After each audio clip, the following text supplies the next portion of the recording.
allegiance to the flag of the United States of America and to the republic for which it stands, one nation, under God, indivisible, with liberty and justice for all.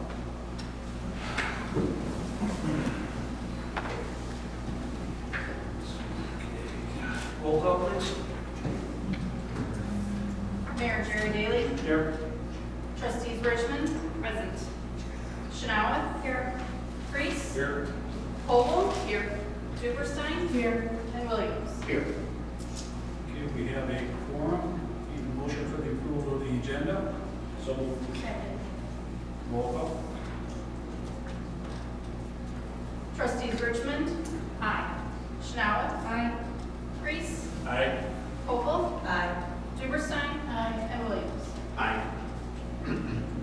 Mr. Housefield, you're on. Yep.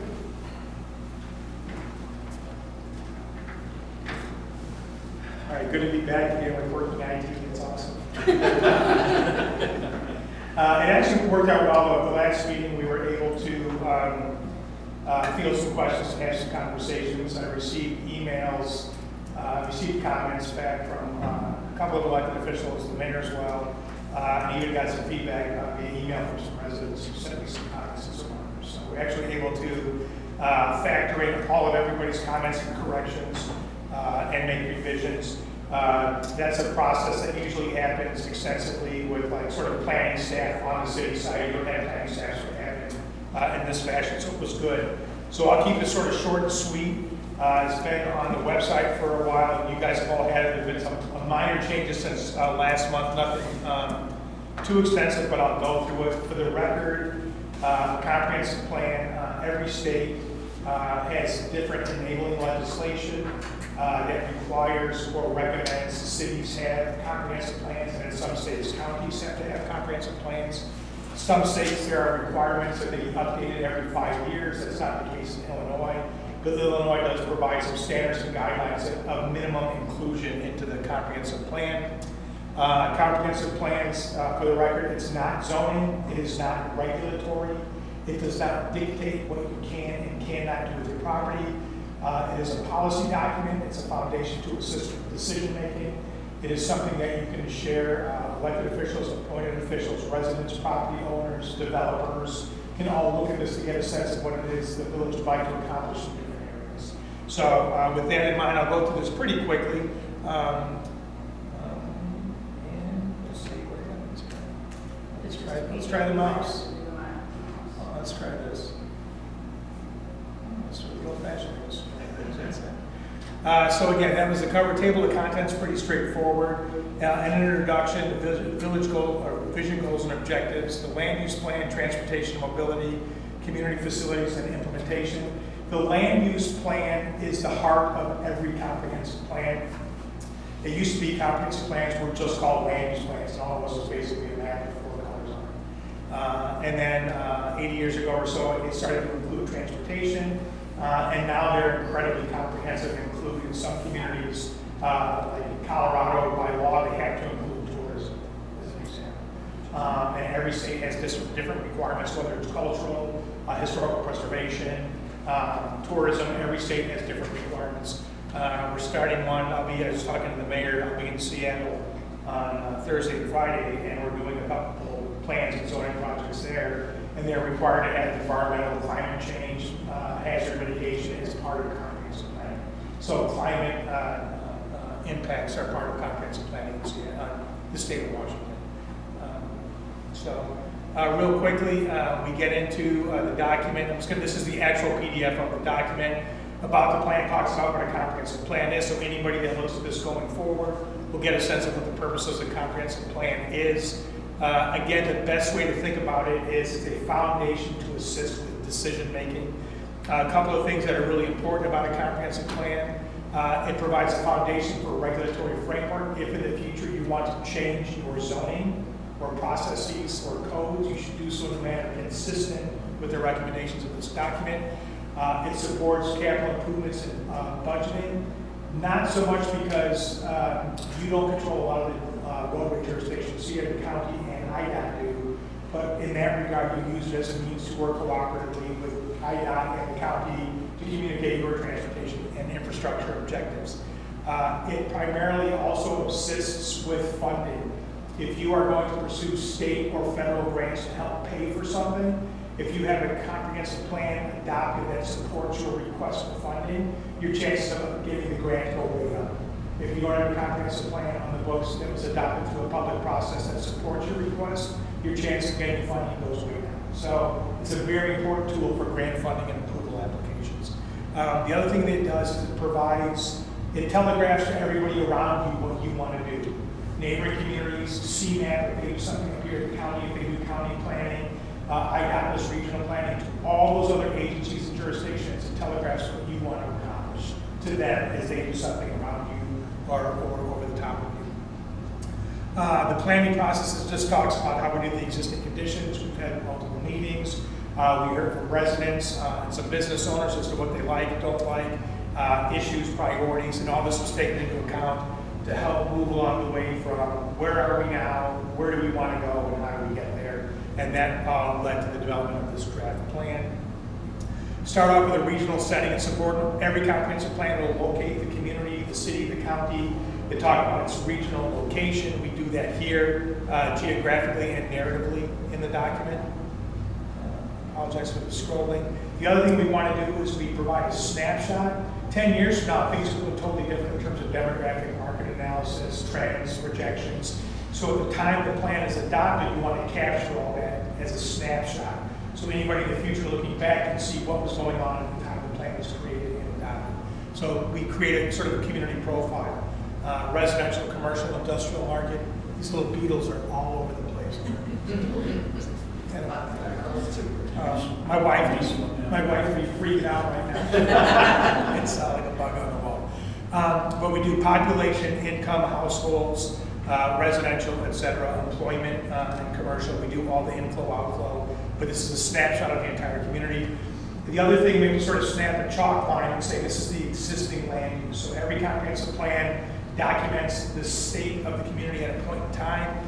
So we identify all the different land uses by category: single family attached, multifamily, commercial, office, industrial, agriculture, open space.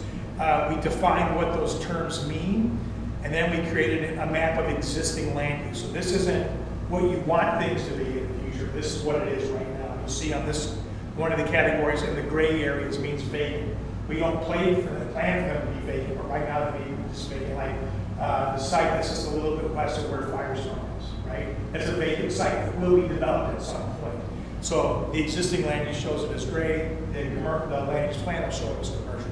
So we map the entire village.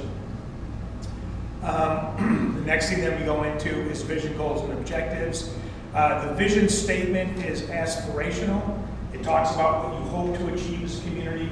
A vision may be something that is never like a goal achieved, but it's something you aspire to. So we have a vision statement in here, and this is really predicated on the feedback we got from residents as to what they want Hainesville to be like in the future. So we use that input from residents to help craft the vision statement regarding housing and neighborhoods, commercial and industrial areas, transportation, and facilities, parks, and open space. We then go into detailed goals and objectives for those same broad categories. And again, a goal is something that may never be achieved, but it's something you work to. Like I may want to be able to run a 2-hour marathon. Good bet it's not going to happen, but that could be a goal. And to achieve that goal, I can have several objectives. Lose 20 pounds, run 5 miles a day, start eating better. And I can achieve those objectives and check them off as a means of trying to achieve a goal, which I may never achieve, right? So goals and objectives are stated here. We have specific goals and objectives for the residential areas, for the commercial and industrial areas, for transportation and mobility, and for parks, open space, and community facilities. The same structure as the document itself. So it tethers one-on-one goals and objectives and vision back to each one of the chapters of the document. Those big graphics are just sort of chapter breaks. The next thing is future land use, and this comprehensive plans are written for typically a 10 to 20 year horizon. For communities that are rapidly growing, they can be updated every 5 to 10 years because things change fast. Some communities, we did Kenilworth, it was the first one they'd done in 100 years. because things just don't change in some communities a whole lot. But the future land use is that thing that telegraphs the type of land use you want to see, the character of development, and where you want it, and what you want the character of that development to be like. And this is important, so when a developer comes in, like say the property next to Firestone, over here you can say, we thought about it, we want it to be commercial, here's some examples of commercial development, we want to have good access to the street. You have all that in here, a developer will then look at that and propose something consistent with the plan. So, we have to identify and define the land use categories. So it's single-family detached. Detached is a single-family detached home. Attached is like a townhouse, right? Or row house, that's single-family attached. So we define what all of these are. Multifamily, that's like an apartment or a condominium. Commercial development, that could be retail, could be restaurant, could be commercial service. We then have industrial. You've got a few industrial. Industrial now is not like smoke belching factories. It used to be what industrial is, and in some cities it still is. But here it could be a material yard with outdoor storage or fleet vehicles. It's not a commercial or retail, but it's an industrial use. Every city has it. They're important for employment and for tax base. So, and then public, semi-public, and industrial. Public, semi-public could be the village hall. It could be a church. It could be a school. They're public, semi-public types of uses. They're not privately held, they're public institutions. So schools and municipal buildings are the biggest ones. Public open space, a little bit different here because you've got some public open space, you've got some privately held open space, or we call it non-public open space, like the sportsman club on the south side of town. Major landholder. It's beautiful, big open space to look at. It's not developer build, but it's not open to the public. Right? So it's non-public open space, and that's important. And then utilities and rights of way. Utility corridors are open space that are used for utilities. Railroad corridors the same way. So utility or rights of way. So those are the categories. Based off of those categories, we then create a future land use map of the entire village. So again, it's pretty straightforward for the categories I just showed. Single family detached, which is the largest amount of this yellow color you see. Land use iconography, yellow is residential, reds are commercials, greens are open spaces, blues are public, and purples are industrial. That's a universal code classification. You'll see variants of those color families, but that's it. So when you look on here, you'll see the yellow, from light yellow to the orangey yellow to the brown. That's single family detached, the light yellow. The orangey yellow is single family attached, like a townhouse or duplex or triplex. And then the brown, you only see a couple of places like that over on the far western edge. That's multifamily, like an apartment complex. Red is commercial. You see that primarily along, obviously, Main Street and Belvedere. Then you see the purple, the darker purples are industrial properties, and the greens are open spaces. The water, we just left the water features on. So it gives you a real clear sense. And from this, we went further and we broke the land use plan into 3 different areas. We thought it was kind of important. The village lays out very clearly. In the northern portion is the residential neighborhoods area. There's no commercial up there. It's all residential and open space. Then you have the central commercial and industrial corridor. And then everything to the south is primarily open space. So you really got sort of 3 functional areas in the city or in the village. So development, character, and design. The previous comprehensive plan provided a lot of, not design standards, but some pretty explicit and delineated design components, which is not typical in a comprehensive plan. And I think that the essence, or what was extracted from that, was sort of the architectural components that reflect a rural community or small town character community. So we didn't want to get descriptive or specific for development, but we wanted to capture what some of that meant. So we have a page here where we have expanded text talking about this character and design of Hainesville. We didn't want to be like every place else. We wanted to capture that small town sort of rural character. We didn't want to just have the national template for commercial design. We want to incorporate some of those features that makes it a unique and a sense of place that differentiates it from surrounding areas. So we talk about it both for commercial and residential, and then we give some examples of the different types of development character you might want to see in commercial, in residential, in multifamily, in the industrial areas, to give a better sense to anybody who might be coming here to propose something, some of the design cues that they might want to incorporate before they propose something to the village.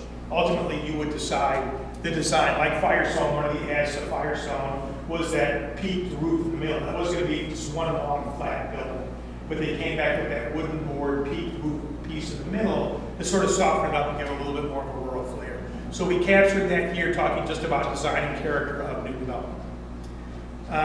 We then go into this residential framework area 3A, and this really talks about the identity of the areas, that the residential areas to the north is really a hallmark of the community, how important the green spaces are, the habitat and ecosystems and the water that exists, the pedestrian and bicycle infrastructure that currently exists in the residential neighborhoods, and the trails. And then we broke off just that northern portion that I was talking about above the commercial. Whenever we break off a piece like this residential area framework, we show a map of the entire village, and then we show the area highlighted that we're talking about. So this is just the piece in this section that we're talking about, is just that northern piece. The thing we went back and forth on the most here, because most of this exists. There we talk about some residential, commercial adjacency buffering, which you see down here on the south, to make sure that any residential is buffered better from existing and or new commercial or commercial activity. But the most of the feedback on this one really centered around, did we want a hawk signal across from the park connecting to the trail around the water? And we went back and forth on this. Ultimately, we ended up taking it out. There are two different trail connections that already exist. We had those in there, and we took out those trail connections because they were already shown to exist in here. And there's an existing hawk signal already, but not across from where the park was right here.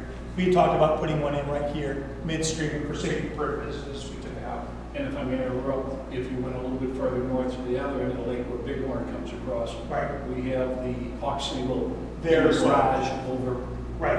ready for installation. I didn't think, I was afraid it was too close to the truck. We're still waiting for the permit. Yeah. Oh, I thought it might be too close. So we had talked about putting one in so people could get from the trail on the west side of the road right into the park, but took that one out for safety reasons. This next section, 3B, just focuses just on that central part, commercial and industrial framework. And again, we talked about gateway, pedestrian-friendly environment.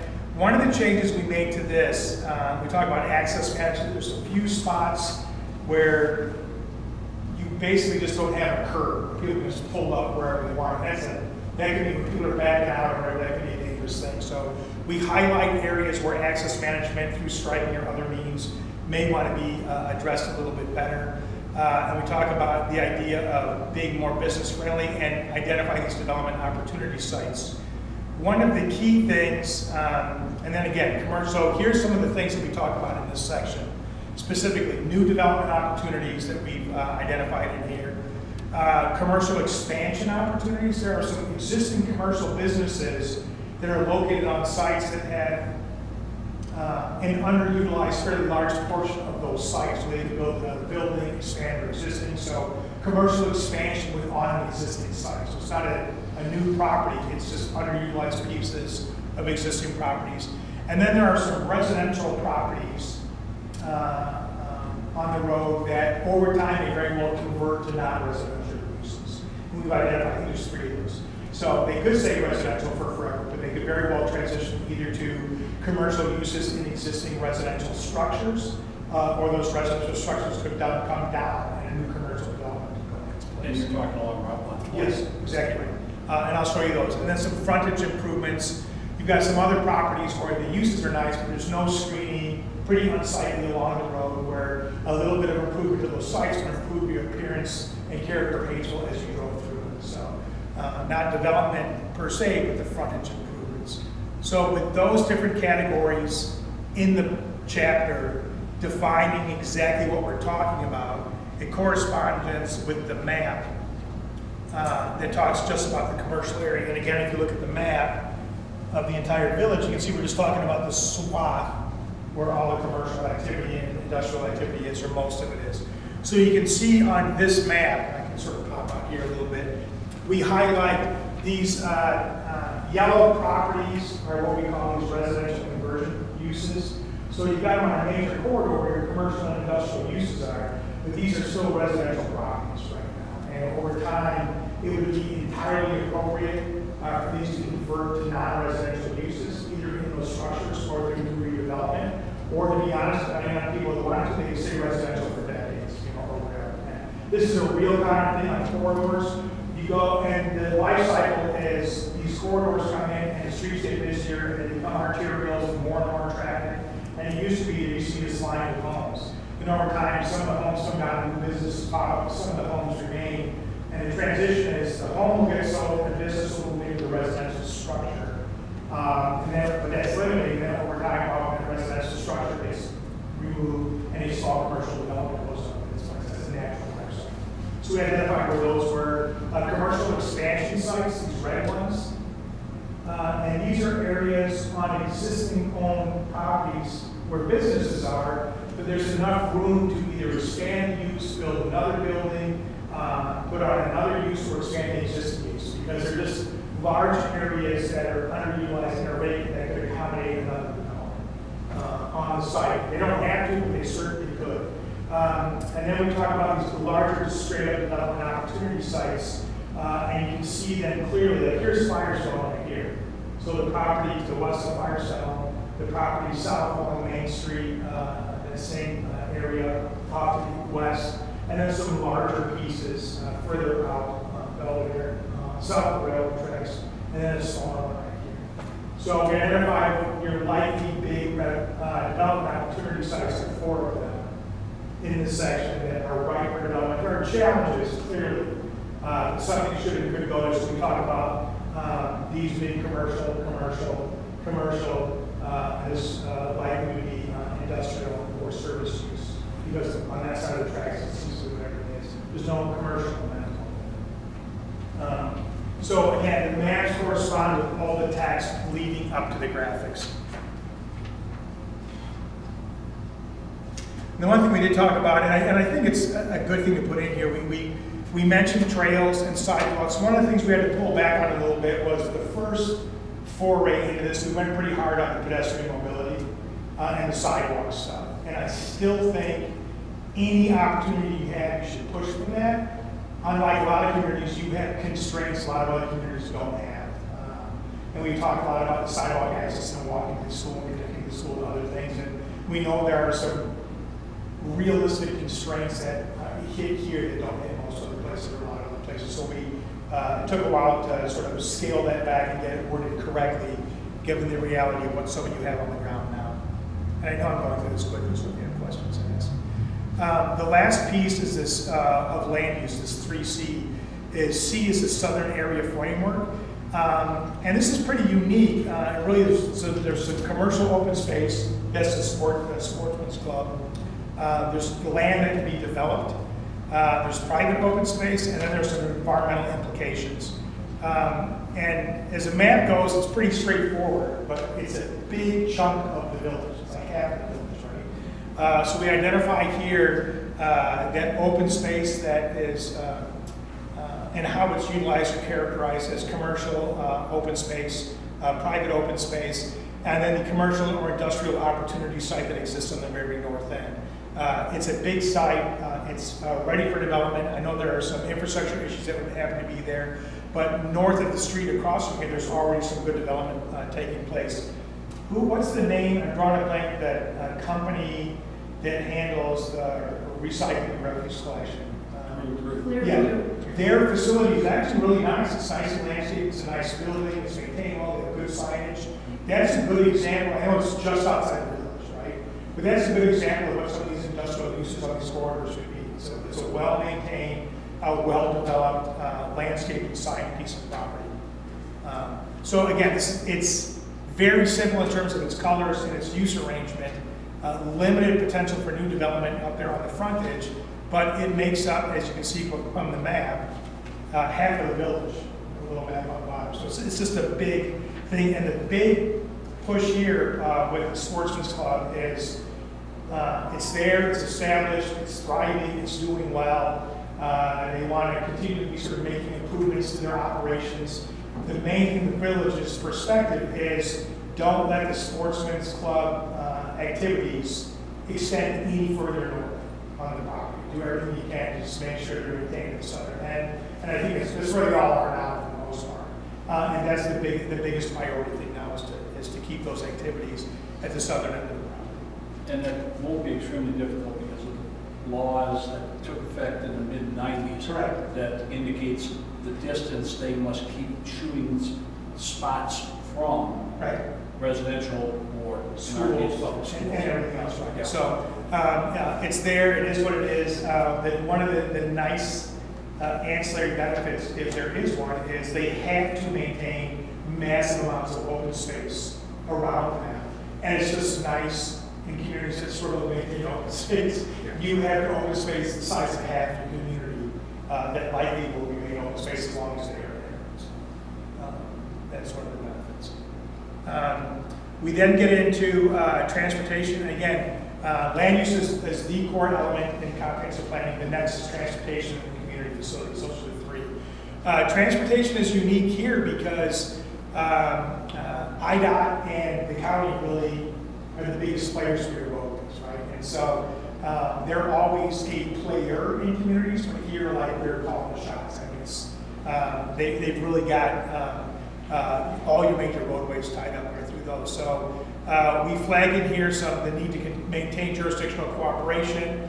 We identify this functional classification of roadways, and then access management in a few locations is challenging.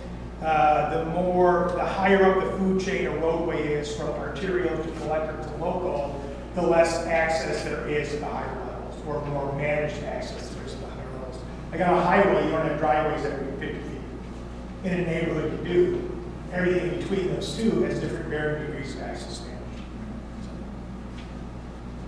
And so again, a pretty simple one, but a transportation mobility.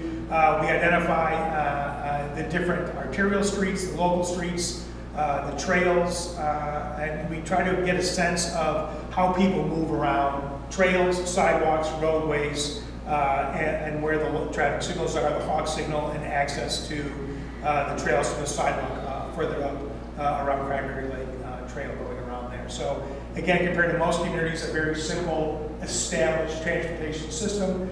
The only chance for really new improvement is likely going to be as a new capital improvement program comes on board with IDOT or the county. If they're ripping stuff up, that's your chance to get new trails or sidewalks, right? To get that stuff retrofitted into an established, developed area is virtually impossible. So that's some of your constraints. And then this talks about the hawk signals. For those who might know, a hawk signal is you walk up to an intersection and they have a button for pedestrians to push. So the pedestrian can activate the signal to cross the street. That's a hawk signal. So we identify those in here as well.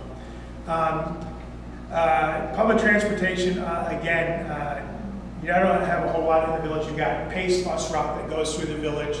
You don't have any rail transit that exists directly. You do with the communities surrounding you, but not directly. And then the second to last section is community facilities, parks, and open space. And again, the open space side you've got a lot of. Some of the other community facilities you don't. Other community facilities, in most communities, will have like a number of fire stations, police stations, public works yards, a lot of stuff like that scattered throughout. But yours are fairly concentrated. You can see these the navy blue areas you have here. You got the village hall, you've got the school, and then you've got a lot of green space, which is really one of the defining characteristics. And this section talks about all those facilities: police, village governance, public works, how fire services handle the village hall facility here, schools, and library, and where those services are. The library is not here, but we talk about the library services geared for village residents as well. And then we talk parks and open space. Maintenance and ownership of the parks and where they all are. Trails, open space, the sports club, which is open space, but it's not public open space. But we talk about all the different types of open space that exist and the environmental features that exist as a differentiating characteristic of the village. I'm just going through this pretty quickly, but it's pretty straightforward. The last piece is implementation. The implementation talks specifically about how you're supposed to use the plan, how you maintain it over time, how you work with the plant and other partnering agencies, how to update it on a regular basis. It does not have to be a complete rewrite. It can be tweaking it if you need to over time. And then we identify what are the best sources of funding, depending on the type of projects that are available here in Illinois. So as you go down the road and you undertake a private or a public venture to try to improve something, we've identified all the different funding mechanisms that currently exist legally in the state of Illinois that you can go after to help pay for your projects. And so we identify those in here as well. And that's what this last list is all the funding mechanisms. So again, it's very straightforward. I think one of the best pieces of advice was, if you remember that first meeting we maybe had 40 or 50 people in the room. There was an older gentleman in the very front going around, and one of the last things he said was, listen, it's Hainesville, don't overthink it. That's the most important thing. So we try to be true to his sage advice that he's right. So the main thing is protecting and enhancing the character that you have, identifying what land uses and development characteristics you want for the remaining spaces that are remaining, how to improve pedestrian mobility, sense of place, and environmental open spaces that currently exist here, and making sure that anything that comes on board from this point going forward enhances the character and sense of place that the village doesn't detract from. And that's the main purpose of the So that's a lot quickly. Any questions I can take, and thanks for anybody that provided comments and feedback. I know some of the people that did via email are here to see. Before we go to questions, the next step would be at some point the board approves the comprehensive plan. We get the final draft from you and. Yeah, we give you the final draft, you just adopt it. It can be an agenda item, I don't even need to do that, but I don't need to be, and you just adopt it. All right, questions? Jan? First of all, I want to thank you for making some of the changes You bet. that we had pointed out. There are a couple little picky things that I didn't need to. Sure, you bet. But there are two general things. It keeps repeating in here about additional residential development. There is no place for additional residential development here. And if somebody 10 years from now can find a place to do it, but I don't think that this board is looking to put that in here. Well, so I can address this, and again, we'll take whatever direction the board wants. It's your plan. We just help craft it. But I will say this, and I think in your question or commentary, I think you give the answer. Maybe in 10 years from now, someone might want to do it. Comprehensive plan is a 20-year document, and that is by state mandate. They're long-range plans. That is the purpose. So you're right now, it might not be. There are some locations, though, and I'll just point them out to you, that someone could very well come in and propose development, and if someone comes in with a townhouse project or an apartment or a condominium project or a mixed residential project, but you can see here in this central area on the roadway, hold on here, you've got some sites that there's a lot of gray there. There's a lot of vacant there, right? The demand for residential goes up and up and up and up every year. The demand for commercial is tough right now, right? Retail is not what it used to be, right? So it's very likely that in the next 10 years, 5 years, you may get development proposals on some of these properties that are residential in nature, that may not be commercial in nature, or maybe they have a commercial frontage with residential behind it. So it's not up in the neighborhoods that are fully built out, you're right. So it is long-term, so the next 10 years or beyond, somebody might recommend something, but you do have some sites right now that could accommodate residential development. For example, where we have the medical building, the church, the entrance, good point. Originally, the developer, Ian, wanted to put behind that, which is this open lot now, stores and one-level apartments above. Another long range possibility is if the gun club ever pulls out. Right. So if this is a 20-year plan, who knows what's going to happen down there? It could go residential. Does it mean we have to, just because it's there? No. You're right. A little bit of long-range planning is what if. And the mayor's right, the gun club is a good example, right? You know, if that goes away and a developer comes on board, There's no commercial market down there. It's going to be residential of some kind, a combination of things. So you want to have some thought about how you want residential, what you want residential to look like, the characteristics of what residential should be. So I agree, there isn't a prime opportunity right now. But long-range planning has to sort of get into the what-if game. And you do have some sites now that could be residential right now, and you have some within the next 10 years or so that very well could be. We have to accommodate that potentiality, that's all. Another thing. The vacant property that's privately owned, that's not part of the sports club, you have it zoned for commercial industrial. Somewhere in our comprehensive plan, I would like to stipulate that at the moment, it's a 200-year-old oak grove. So before somebody comes in and decides to tear them all down to build something, I just think it's important that it's in there, that exists. Okay, all right, And of course, that is in the control of the board. right. I understand that, but I just think that it's an important environmental thing. It's part of the character of the village. I just think it should be acknowledged somewhere. That we set our roots down. Right. Well, you know, you make a good point, and looking at this page right here, it's the page before that, I talk about developable land and open space and whatever, and this commercial.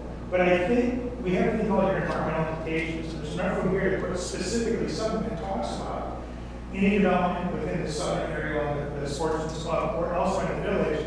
They are incorporated, it's called conservation design, is what the notion is called. It's a thing where mature stands of trees, steep slope, riparian corridors, which are creeks and rivers, wetlands. All these environmental features have to be incorporated into the design of the site to the extent appropriate. It's called conservation design. So what I would recommend, and it's a great suggestion that you made, I would modify this to talk about the need for conservation design, specifically noting, as an example, that site, but it also should be employed to other sites where applicable in the village. So I think that's a good suggestion, we'll put it right there. Okay, great.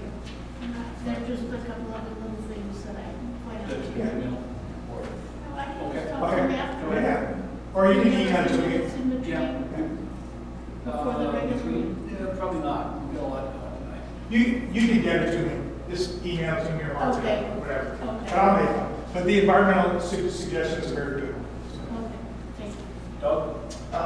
Just more of a comment. I was talking to, we were somewhere, we were talking to one of the Lake County board members and a state senator, and they were just talking about Mundelein is a good cautionary tale. We'll see how it goes.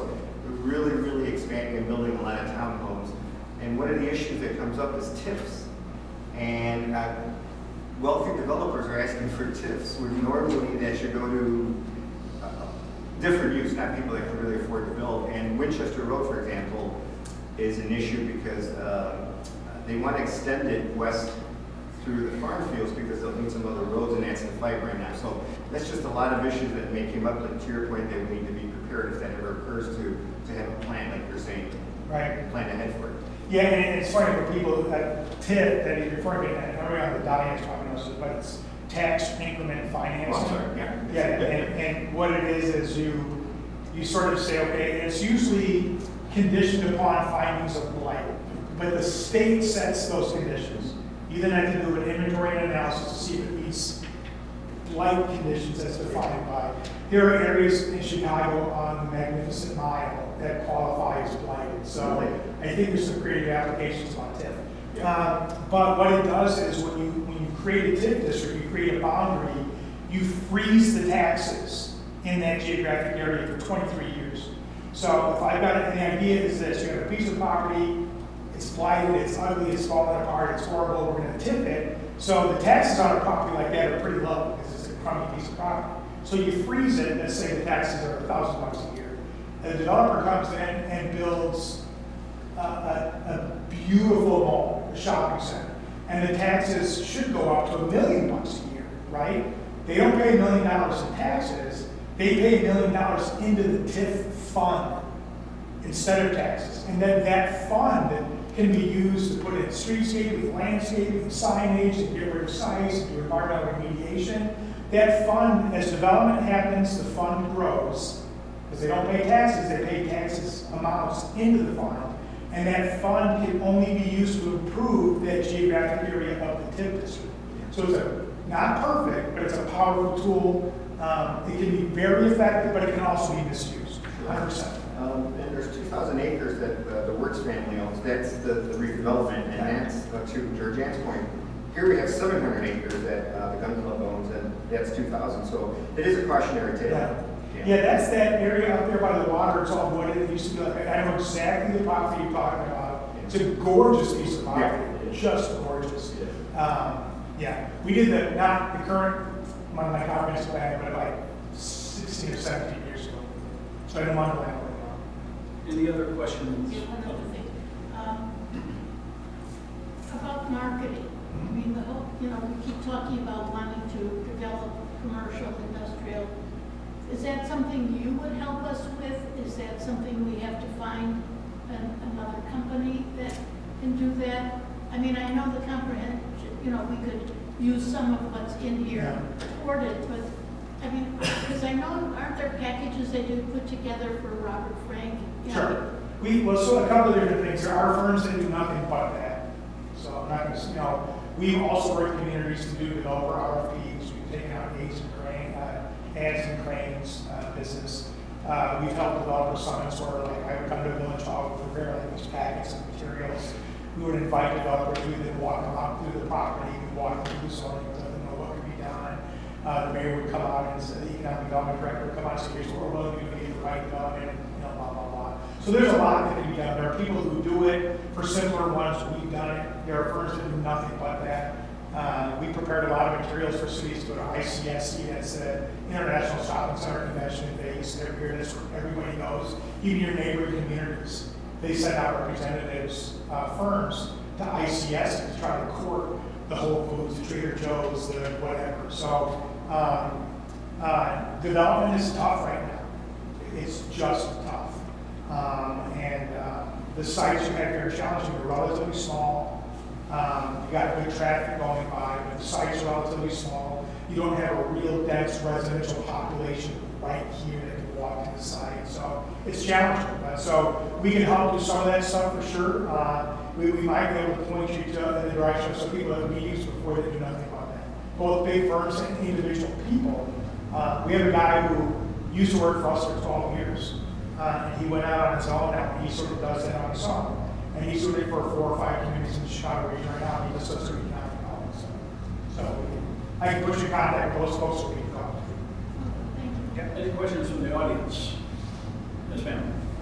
Housekeeping question. Did I hear you say that the PDF is on the village website and we can read it? The comprehensive, Yeah. yes. Yeah. Okay. And then also, wouldn't Lake County Partners be the partner to help you do the development and find the potential? Certainly, it certainly You bet. could be.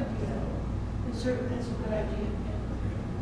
And you can, everybody up in the dais can attest to the challenges of getting Firestone and, how long that took, the challenge of getting the Dunkin' Donuts. And it takes a lot of work to get even something small in a site that's a challenging site. Reach out, we can help if we can, if we can point you in the direction we can. And I had just one comment that I'll email you specifics about. It's just in the school section, we talk about one school district, but not the other. You mentioned that before, and I thought my guys got it correctly. If they did, let us know we can get that. It's kind dive of in. small potatoes. Yeah, but it's not. Things are small potatoes unless you're the small potato, and that is a big difference. And we need to be responsible. Yeah, so there's another consolidated district in Round Lake, but there's also Grays Lake has a high school Right. district as well. So Okay. just to get them all. Yeah, cite what it should be, where it should be, we'll get it. And then I got a text from a resident who couldn't make it tonight, and she wanted us to talk about, or make comments about the Cranberry Lake Preserve, and she thought that the special service area should be mentioned in the comprehensive plan. So that's way at the end. Yeah. in public use. She just felt that it should have a little bit more mention. Okay. I'm wondering, I'm not saying no at all, but I'm wondering to what end? That, I just sent her a text back, like, can you give me more information? Yeah. And maybe just to mention that that is funded by a special service area tax, that it's got some covenants related to it, that it can't be developed the way that any other open space could be. If we can get some recommended language for consideration and the board thinks is appropriate, there's plenty of room to shift this out, whatever we want to, underneath this section on the stage. So if there's language that can be provided that you're comfortable with, I'll It's see if I can actually get a federal- something more from it's her. if she's watching, hopefully she heard what I just said. It's actually a federally protected wetland. Okay, all right. But the SSA covers almost the entire west side of the village. Yeah. At least those residents, and everybody except those in Old Hainesville are paying additional tax. So Ann, if you have some thoughts put together, I will try to write something up too. Yeah. Maybe we can just put our heads together, and anybody else have any contributions, then we'll get it to John. Yeah. Okay? Thank you, John. All right, thank you, sir. Thank you very much. Okay, thanks, everybody. Thank you. Get me whatever changes you want, we'll make it, get the same across the finish line. All right. Thank you. Thanks, John.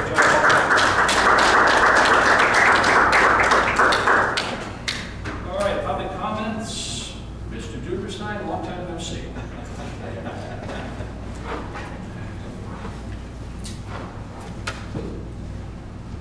Just take note, your wife is walking out on you. She's heard it all before. George, you can close that. John, you can feel free to hit the road. All right, nice seeing everybody again. You too, sir. Be safe. Who's, You can just close it. Just close it up. Just close it up. Well, as you all know, we had a little event this past weekend. So for those of you in the audience who may not know, it was a civil war encampment and battle. So this is just a little action report that I can give to the board, to let you know what happened and how everything turned out. The North one again? Yeah. I don't get it. Or maybe if we do this in the future, we might do the Battle of Bull Run with the South one. So, you know, mix up. Mix up. But yes, didn't know it one this time because it was the Battle of Gettysburg.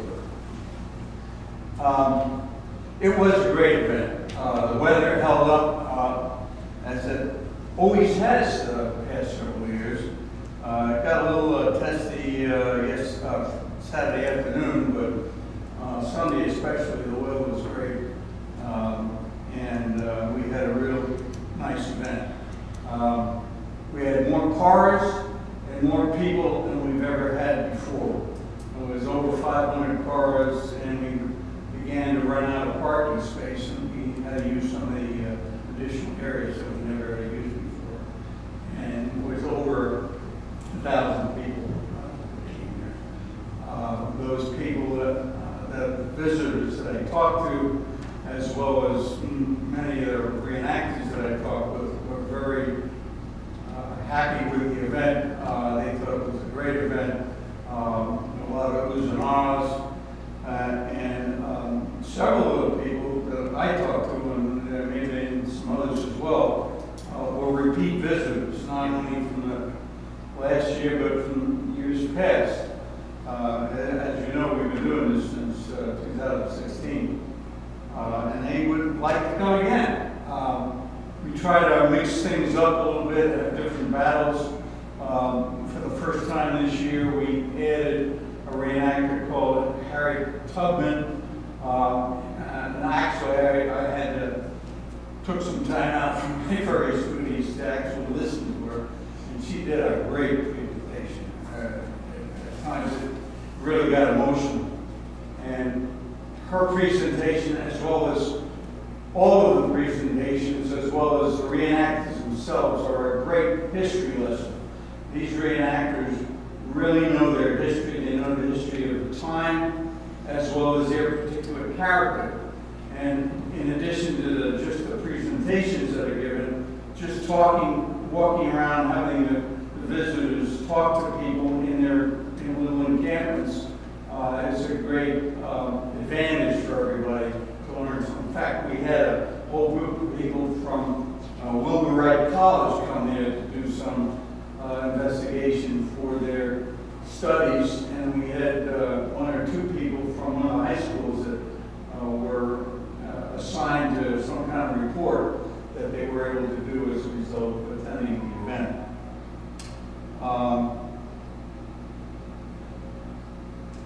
Yes. Okay. If I can read my own handwriting here. Let me fill in the spot while you're catching up there, George. One of the things, one of the values to me, is, after we've gone through this over the years, is that essentially it doesn't cost the village any money. George has chased down enough donations over the years that it covers itself. Yeah, in fact, this year, again, I haven't completely gotten all of the charges, but it looks like we're going to have a surplus again this year. Not as much as we had in previous years, but still a surplus. So there would be some available should we do this in the future. And speaking of which, I'd be willing to do this again. So be it. I'll let that rest for a couple months. That should be covered. And then, well, the mayor and I are going to talk about this subsequently anyhow. And there is a question that you raised whether the gun clubs. Well, yeah, obviously. There has to be some conversation there. I'm just saying, at this point in history, I'm willing to do it again. Okay, thank you. As a volunteer.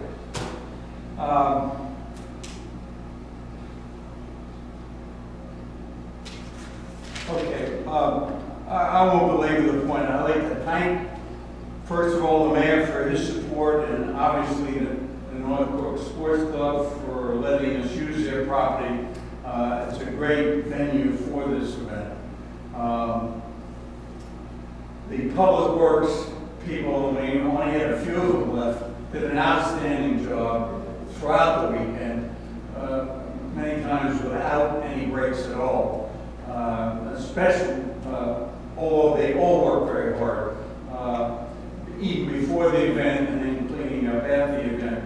But I would put out special kudos to Israel, who stayed beyond everybody else and worked with me to do some of the cleanup and some of the other things Sunday evening. We had people from the Great Age Club working the information booth. I'd also like to thank people on the board, Mary and Georgianne and Doug and Ann for helping out at the information booth. It was great help. It took some of the load off me, and actually off of Georgianne, so that was great. And I certainly want to also thank the staff, Christina, Kelly, and Ruby, who helped me throughout the year doing all kinds of administrative things. So it was really very useful and very appreciative. And I'd like to thank you on behalf of Lauren and the village for the effort you put in. Yeah. It's your organization, your communication that makes this successful. So, thank you, sir. Questions that you want to ask while I'm still up here? Did you ever find out why the colored regiment wasn't able to? No, no. I'm going to try and get a hold of him. It was also supposed to be some guy out taking pictures, and he didn't show up either. So who knows? But I will find out about that. One of the cars that we waved in Sunday was a Daily Herald photographer. Oh, really? Good. Okay. Yeah, It was an article. They were there on Saturday. Also, I know for a fact, I don't know how else because I wasn't around, but there was one of our sponsors didn't show up and take a tour around the area. I didn't get to talk to him personally. I think it was Frank, wasn't it? Yeah. Yeah. Yeah. He was excited that his name was up for sure too. I think a couple from that office were there, because there was someone there earlier. And saw somebody, I saw somebody previously. Any other questions? Okay, thank you. Thank you, Thank sir. you, George. Thank you. Okay. Any other public comments? Robbie, you want to say something here? $5, we're not cheap. No, sure, go ahead. Mr. Mayor, fellow trustees, my name is Will Jacobson, this is my fiancee Alyssa. We've been Ruby residents, it'll be 2 years next month. And I just wanted to briefly just express our gratitude for everything that you guys do for the village as well as your other departments. Public Works, Public Safety, the communication from the front staff, it's second to none. I work for another municipality out in Cook County, out of Public Works, and your Public Works team kind of to piggyback off of what Mr. Cooperstein said is phenomenal, whether it comes to the landscaping, the snowplow operations, as well as the public safety. We see the police officers frequently, and just want to say thank you for everything that you and your team do. Thank you for sharing that. Absolutely. Thank you very much. Thank you very much. I'm glad you enjoyed Just it. have one comment if I may. Wait. I talked to one individual who was on the board of the Waukegan event that ran for 20 years, something in Waukegan. Wakanda. Wakanda. And he said, so he knows a little bit about events and how to run and how they came off because he was on the board for this so long. And he said, this event was really spectacular, and he thought it was a nice event, and we compared very favorably to any of these. All right, thank you. Now on to boring business. And folks, feel free to stay if you want, but also don't be embarrassed if you want to leave. It's all totally up to you. So thank you. Need a motion to accept the consent agenda? So Second. roll call. Trustees Richmond. Aye. Chanel. Aye. Priest. Aye. Vogel. Aye. Duberstein. Aye. And Williams. Aye. All right, reports, finance, Mary. Kelly. Well, we have other items under business, but just to keep the board advised, the audit is still being worked on. Worked on it again yesterday, still plugging away with it, so hopefully we'll get a draft in a few weeks. I believe Mary has mentioned in the past that we are looking for a new phone system, and all of that's been moving forward. Doing a quick cost comparison now that we chose who we're going with, and the hurdles that we had to go through with our alarm pass line for the well house dialer, we will save roughly about $700 to $800 a year by making this switch, so that's always good. Just been really busy in our office, training Ruby on new things, getting ready for our new hire for the utility clerk that starts Monday, and then the rest of my items are below. Thank you. I want to publicly thank Kelly. She's been working 9 to 10-hour days in updating our procedures for the training of our new utility clerk. She meets me here in the morning, and she stayed through the meeting tonight. She is busting her psyche to do the things that need to be done for the village to keep us up and running on the financial end and prepping for our new employee. And then when a new employee comes, because of the assignments, Kelly will be the one doing most of the training. The audit has been screwy from the get-go, not from our end. As I've talked about before, the negotiations between us and the auditors. The new phone system started with Kelly. I've been able to help a little bit, but much of it falls to her. She's been doing a great job, and I just want to say thank you. Thank you. All right, Public Works, Mr. Grease. Well, the Tim Silence report is in the packet itself, but sorry for the loss that we lost one of our employees, Kazan, great employee, but he had other things he wanted to do. but it's also great to be Isaiah on staff already, and he's taking that position, so. Israel, I mean. Yeah, I call him Isaac all the time. I got it right in front of me too. It's hard to know. It's Okay. But I met with Tim actually, and I asked him about the development over here on the open space that we have out here that we're trying to go and how he thinks whether he can be developing it and stuff like that. And, he had some apprehensions to landscaping and stuff, so we'll talk about that later in the report. Okay, but he did get the electric in. We do have a timer out there so that we don't have it out all the time. And it looks like it's going to be ready. And he's, well, what else he said? Oh, and I also asked him about how he can, whether the plans that we have out there with the lights, holiday lights and everything else, whether he was able to do it. And we found out that with the loss of the employees and stuff like that, we're going another route. So, okay, it'll explain more in my ad hoc committee report. So, all right. Thanks. Chris, anything under special events? No, food trucks ended the end of September, and it was truly a successful year of food trucks. So, very happy. Okay. You recommend that we keep doing it? I definitely, yep, absolutely. One question: are we going to start asking for permits and stuff like that? And You mean charging? Space. No, Your recommendation would be no. my recommendation would be no, yes, Okay. that's correct. So I'll ask.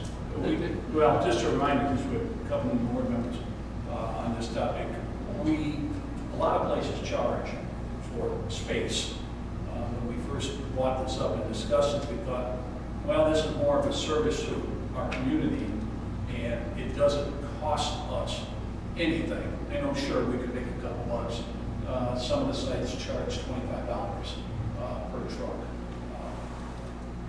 At that time, we opted not to do it. If the board wants to go a different direction, we'll have time before it starts up next year. But we've heard Chris's strong recommendation. All right, thank you, Chris. Great Age Club, Georgiana. Our next meeting is this coming Thursday, a week from Thursday. I can't believe it'll be November. I keep saying that every month, I can't believe it, and yet it still goes on. We're having our annual progressive dinner, November 10th. It started out that we would go to 3 different houses for appetizers, entrees, and dessert, and we would have a couple of the families actually make the entrees as well as other volunteers for the appetizers and desserts. Well, we have, with age, we've changed things so that now the appetizers and entrees are at the same place. We order in the entrees, and then we go somewhere else for the dessert. But there should be about 20 of us attending. And You're going to have a wine house? Yeah. Where's the one? I Where's the one? don't think so. We charter enough without having to take drinking. What you're telling your assignment is transportation. And just arrange that bus pick you up. All What I right. heard is mayor's house for Wally. Yeah, there we go. Okay. I second that one. Yeah, sign me right up for that. As soon as I'm old enough. All right, Georgiana Srocco. Nothing new with Swelco. They canceled the October meeting. There's one in November, which I'm unable to attend, but Christine is kind enough to open the place up because this is where we have our meetings. Just on another note, I sort of handle the transportation Interest. of the village, and Lake County Transportation Alliance is having their annual meeting November 15th and I think it's 17th, and it's a virtual meeting, and I'm already registered too, and so I'll give you a report after that. backing up half a step, under special events. Trick or treat's coming up this weekend, Sunday 4 until 7, I believe, it's our usual hours. We've asked residents who want to participate to turn on their porch light. If you don't want to, just leave your house dark. Hay rides will be again offered, schedule will go up, it's on the website already. Just keep your fingers crossed for the weather. All right, ad hoc, Wally. Okay, now we'll get to tag in some of this that I was reporting earlier. Last September, Chris and I met with Ken and Dave Coleman, and they're the ones that had the display on Misty Hill and Brittany, and it's always very entertaining. They do it for Thanksgiving, they do it for Christmas. So we had them come into the Village Hall and ask them how they put it together and everything else. And so we got an idea of what they do, how they get it to develop, and how they developed it and everything else. They also sent us a list of the websites that they went to purchase the holiday displays and what else is needed. And a lot of it was, there was a lot of time intense work done by Ken to put all this together and stuff like that. And he had programmed the controllers and everything else. So when I started looking at it and realizing that, guess what, we don't have the personnel to be able to do the displays like he does, you know, as well, we got to look at a different aspect of it and find out what we need to, where we can go. A lot of the things that we found out, we got some brochures, but a lot of what I found out going on the websites was that a lot of these displays are custom-made displays, and that they need to be ordered by at least June, and here it's September, so guess what? It was like, but I did find one website, okay, which was Holiday Lights, okay, and they had displays on, you know, that you can buy, and then they would be delivered before Christmas, would be mid-November. So Chris and I looked at these, and we made a recommendation at an ad hoc committee meeting that, you know, we buy these displays small, you know, it's not a smaller, how would you say it, amount of displays, just to get it started, to show that we're trying to make this area outside here in front of Public Works a place where a gathering place that, you know, we can use later on. So the development of that is we ordered the mayor, and they ordered the displays, which is Santa's sleigh.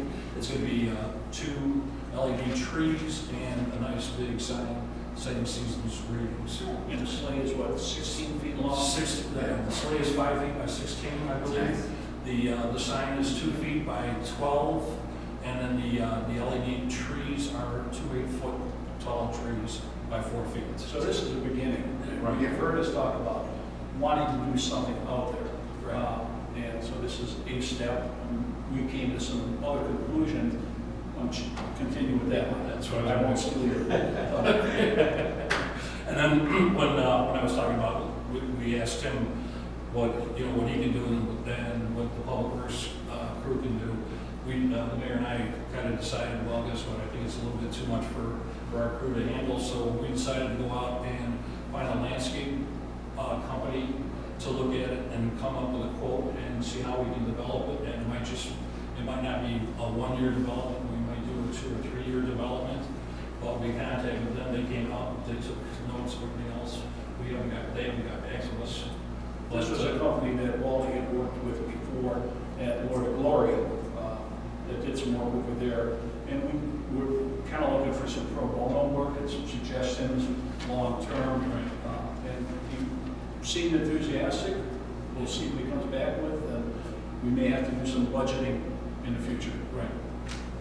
And that's about it. Okay. All right. Thank you, sir. Christina? I have nothing at this time. And my report is in the packet. I need a motion to approve an ordinance authorizing the disposal of personal property no longer necessary or useful to the village. Second. Discussion? Roll call. Trustees Richmond. Aye. Chanawith. Aye. Reese. Aye. Vogel. Aye. Duberstein. Aye. And Williams. Aye. Motion carried. Ordinance number 23-10-351. Risk Management Association Insurance for $35,149.95 for the year 2024.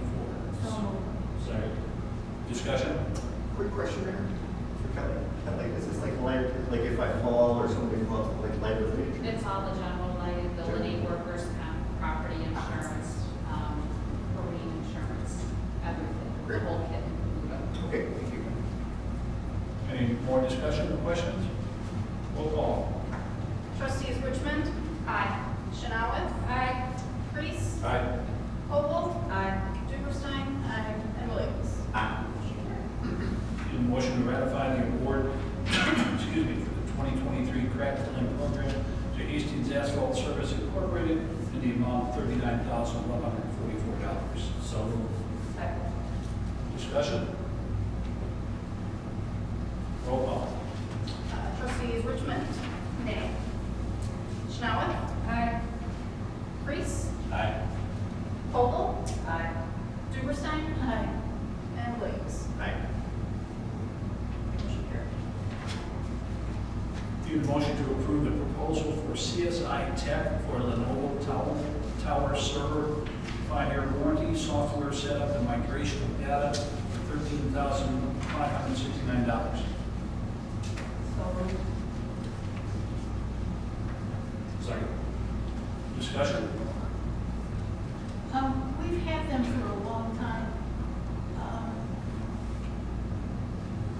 Are they that wonderful, or should we go out to bid? I mean, it just seems like even though we have a contract with them, we have all these extra charges every month. Well, we need to keep watching our infrastructure, and the server is a huge piece of our infrastructure. The server that we have was installed back in 2019 with a warranty. The type of a server this has, that we've had, also has been having hard drive failures almost monthly.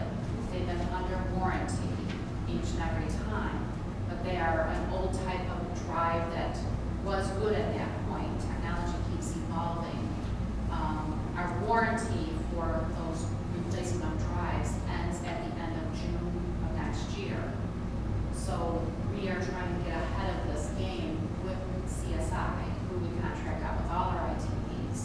And they have now recommended different ones with a solid state drive. The current drives are moving parts, more things can go wrong. This one's more solid. And it's a 1.5 terabyte drive, so it has the capabilities to really hold all of our data. We've had a long history with CSI, that is correct. We have looked in the past at other IT companies, but they didn't seem to have the full package to help us. We've recently, within the last couple of years, went on this managed IT program for them, standardized cost each month, and that has saved us money, tremendous amount of money, yes, over each month. They are wonderful to work with. You reach out for support tickets, they keep expanding their business of how to respond back to you. They're very timely. The village is in great hands with the IT. They are really forward-thinking with everything that has been going on in the world. Just lately, Right. they installed some hardware. What was, So they installed hardware on our server to help with the ransomware. It's like a ransomware detection, more fraud detection before it can even hit some of our areas in the watch. and we do with some regularity, we get an email that looks funky, and we're not quite certain. In fact, I sent one out to them, I think it was a week ago Sunday, because it just looked weird. And they came back, they back checked it, it was fine. It ended up being an invoice of the company that we contracted with, but the header that it came under looked weird. But, so they. They're always there for Okay. us. Okay, I'm glad to hear that, because I just wasn't sure. Okay, any other discussion? Roll call, please. Trustees Richmond. Aye. Chanawith. Aye. Priest. Aye. Vogel. Aye. Duberstein. Aye. And Williams. Aye. Motion carried. Need a motion for the approval of the 2023 tax levy resolution for $495,000, which is, we'll be asking at a 2.5% rate, which we discussed at the last meeting. Motion? So moved. Second. Discussion? Roll call. Trustees Richmond. Aye. Chanelith. Aye. Reese. Aye. Vogel. Duberstein. Aye. And Williams. Aye. Motion carried. Resolution number 23-10-1740. Okay, back to the special service area levy for discussion only. Kelly, you want to go back to your basic explanation, please? Okay. I'm just going to use the handout that I passed out for the last meeting, just to recap us. But basically, since 2018 tax year, we have requested $25,200 to meet the needs of the SSA area. This levy amount is just for the special service area or the Granbury Lake Townhomes in this area. Excuse me. Current fiscal year 2024 potential ending balance could be around $27,000. So as of April 30th, 2024. So that should help us carry into the budget of the next year. Over the last few years, expenses of fiscal year 23 are about $22,000, the prior year 25,000, and the prior year 46,000. Most of these expenses are for the upkeep of the area, going through doing the prescribed burns through the whole area, removing some buckthorn and all that other invasive species that they have. One of the years, as we mentioned before, why was it 46,000 is because there was a lot of excessive trees that had to be taken down according to that urban plan. I am looking for a recommendation to keep this at the $25,200 to cover the future expenses of the next budget. We don't know what those budgeted items are going to be yet because we're not in the budgeting process, but we don't want to go lower than that so that we have all those funds available for the upcoming budget. We are required to have this minimum of 25 by the agreement that was first developed all those decades ago. Okay, discussion, Georgiana. I talked with Dave Eubanks that does the restoration in the Cranberry Lake wetlands and mentioned to him the work that's being done to create the trail from the gathering place to 12 Oak Drive. And so we were talking about possibly doing something there to start restoring that area. And he said that that amount would be sufficient for him to accomplish what he would like to do this coming year. All right. Other thoughts or comments? So Kelly, you're saying that April 2024, our ending balance, we would have about 27,000. And that's not counting the 25, say hypothetically 25 additionally if we approve that. Correct.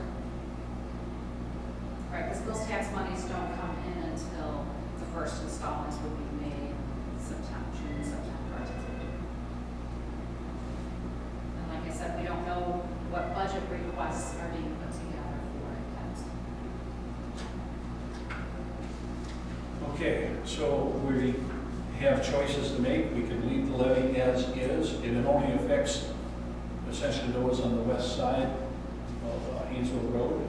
We can take it up. We cannot lower it. Suggestions? Thoughts? Leave it as is.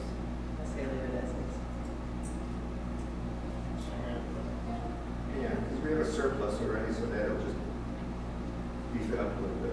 Yeah, so I would say leave it as That seems to be the majority, Kelly. Okay. I'll prepare the actual tax levy for the SSA for the next board meeting to pass that. it is. Thank you, Kelly. All right, thank you very much. Motion to adjourn?